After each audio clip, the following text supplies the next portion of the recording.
By a charger. Story, Alex. Tripped over by a charger.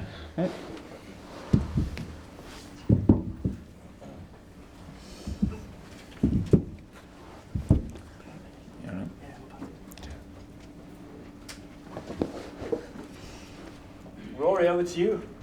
Thank you, Alex. Well, can you take us, I guess, inside your mindset or inside the dressing room when you are asked to chase down 378 against a really strong India attack? How do you free yourself up in the way you did? Yeah, I think probably some good experience over the last series, obviously with New Zealand. And I just think there's ultimate belief in one another from 1 to 11 that we can do it.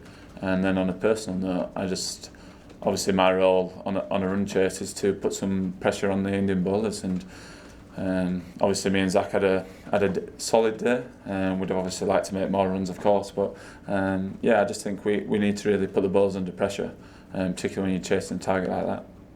I mean, was there any sense that you obviously had 3 really good chases against New Zealand, but this was another step up again? Did it feel like another big step up, this one? To be honest, within the dressing room, nobody even thought about that, to be honest with you.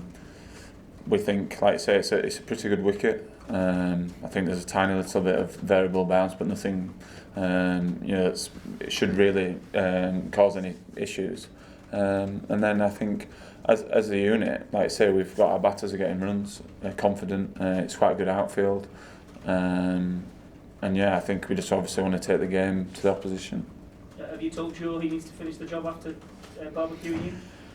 Yeah, I mean, he could lend me one of his Test hundreds. He's got plenty of them.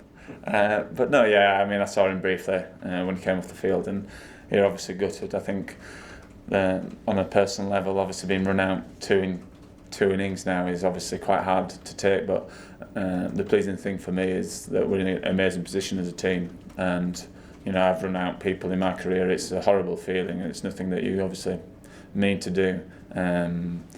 I mean, he's a top guy, and I'm sure hopefully he'll get the job done tomorrow. Gentleman here, and then we'll go Will and then Chris. Go ahead. Yeah.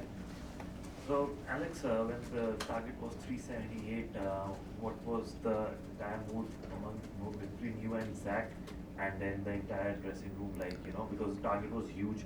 You both as openers needed to give that kind of a start. So what was how the mood? Yeah, I think we're just very optimistic around it. I think, like I said, it's a very good batting wicket, and I think the thing that actually brought us back into the game was our bowling. I think Stokes' spell this morning really turned the game on its head, and that is probably the defining moment for me within this Test match. We could have easily been chasing 450, 500. So I think the bowlers, how they bowled that second innings, and particularly this morning, coming in overnight, I think was the biggest turning point. And then back to the batting and how we feel within the dressing room. Like I say, I think everybody's pretty confident. We know we have to play positively to put the bowlers under some pressure. And the target really, it's there, but it's almost in the background. We're just trying to put the pressure on the bowlers and score some runs. Really, like I say, we know it's there, but it's not something we necessarily spoke about. Will? Alex, conventional wisdom kind of dictates that you don't want to bat last, and you want to kind of put runs on the board in a Test match. Is this team, your identity or whatever, got a clear preference for chasing? I think Ben's done it both times he's won the toss. Why is that, if you do? I mean, before the tests, we had a little joke that we'd have a chase. Usually, obviously, in your day cricket. But I think, both times we just felt that the wicket would be the best time to bowl, and it would be day one. And I think obviously this summer, the last few games, the wickets have been pretty good wickets, and haven't really deteriorated. And I think this is no different here. I think the biggest thing is the confidence within the chasing that this team has, and I think, like I say, a big total, it could be more. And I still think the psychology and the approach around it would not be too different. So I'm sure. I mean, I'd prefer to bat first, to be honest. You're obviously at your freshest, so hopefully we do bat first at some point. But Was it when you left the field at tea? I think some of the Indian players, or Virat Kohli particularly, had a bit to say to you. Was there? Can you take us inside there? What was going on? Yeah, I think he's obviously just a very competitive person, and I'm quite headstrong also. I think that's what my wife says anyway. So it's just general cricket competitiveness. You know, he had a few words and I had a few words. I was not going to back down. You know, and like I say, it's just that's the edge that obviously Test cricket has and that it needs. I think within the game and spectators watching, you know, we need characters within the game and we need emotion. That's what we need. But yeah, there's nothing that exciting to be truthful. But yeah, it was fun. Okay, we'll go Chris, Stefan, and we'll finish with the gentleman in front of you. Go ahead, Chris. Alex, Brendan spoke just after heading, and he said that on the start of the chase on day 4 in Leeds, that Ben had said to you guys, try and get him on the day. You kind of set off like you were trying to do that today. What was the message at the start of the chase today? What did Ben say specifically? To be honest, didn't say anything. Baz said just go and do your thing, pretty much. Like I said, I think within this team we know the brand that we want to play as a team and an identity that we want moving forward.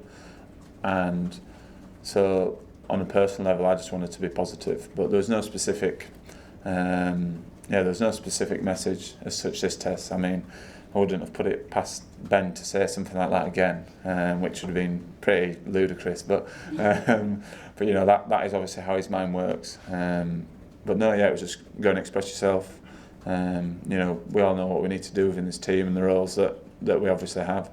But yeah, there was nothing.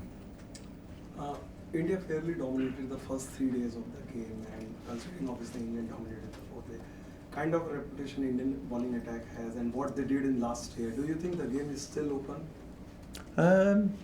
I think obviously within Test cricket there's always a chance, no matter which side that you may lay on. I think, you know, if we bat well for the first 30-40 minutes, I can't see there being any other result. I think there'll be a big onus on that first 30 to maybe 40 minutes in the morning. But obviously if we bat well, I think obviously it's like a 50-year-old ball now.